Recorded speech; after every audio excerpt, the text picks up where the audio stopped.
Assalamualaikum warahmatullahi wabarakatuh. Baiklah, saya Filasari Devi dari kelompok 6 akan menjelaskan tentang hadis tantangan dakwah. Dakwah menurut etimologi berasal dari kata bahasa Arab da'a yad'u dakwatan, yang berarti mengajak, menyeru, dan memanggil. Di antara makna dakwah secara bahasa adalah an-nida, artinya memanggil. Da'a filanun ika fulana, artinya si fulan mengundang fulana.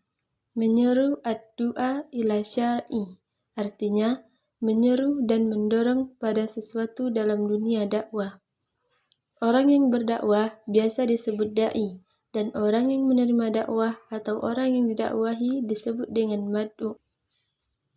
Prof. Toha Yahya Umar menyatakan bahwa dakwah Islam sebagai upaya mengajak umat dan cara bijaksana kepada jalan yang benar, sesuai dengan perintah Tuhan untuk kemaslahatan di dunia dan akhirat.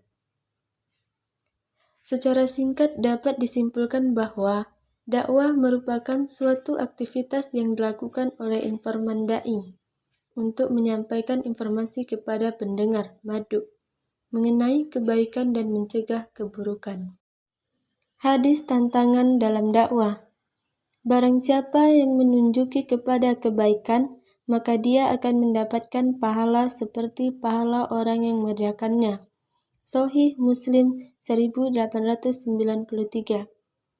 Dari Abu Sa'id Al-Khudri radhiyallahu anhu berkata, saya mendengar Rasulullah SAW bersabda, siapa yang melihat kemungkaran, maka rubahlah dengan tangannya. Jika tidak mampu, maka rubahlah dengan lisannya. Jika tidak mampu, maka tolaklah dengan hatinya. Dan hal tersebut adalah selemah-lemahnya iman. Riwayat Muslim, Rasulullah SAW. Nabi SAW bersabda, sesungguhnya para ulama adalah pewaris para nabi. Dan para nabi tidaklah mewariskan dinar atau dirham, tetapi mewariskan ilmu. Barang siapa mengambilnya, sesungguhnya dia telah mengambil bagian yang sangat mencukupi.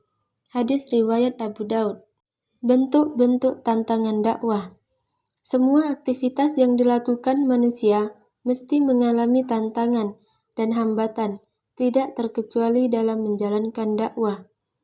Rais Riba Rifki Hakim menyebutkan bahwa tantangan dalam bentuk apapun yang kita hadapi merupakan bagian dari sunatullah yang harus disikapi secara arif.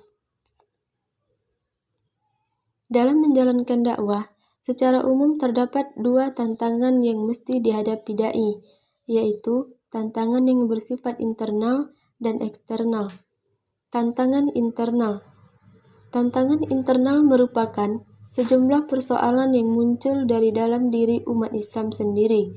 Secara jujur harus diakui bahwa tidak sedikit persoalan internal yang harus diselesaikan oleh da'i untuk melancarkan proses dakwah. Tantangan eksternal. Selain tantangan yang muncul dari dalam, ada juga tantangan yang datang dari luar. Di antaranya adalah gerakan misionaris.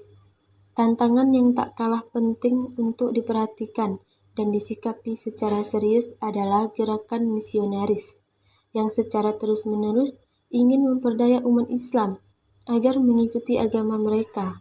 Gerakan misionaris di Indonesia sudah secara terang-terangan mengembangkan sayapnya untuk mengajak siapa saja untuk menjadi Kristen.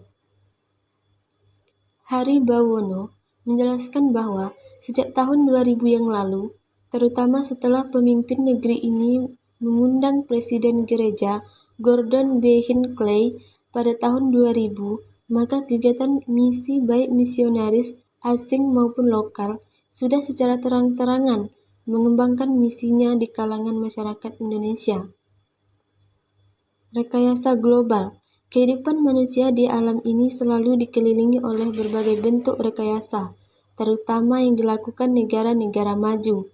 Mereka sengaja membuat rekayasa ini dengan maksud menguasai seluruh atau sebagian besar potensi dan sumber yang ada di belahan dunia ini, terutama negara-negara ketiga seperti Indonesia. Sekian penjelasan dari saya. Assalamualaikum warahmatullahi wabarakatuh.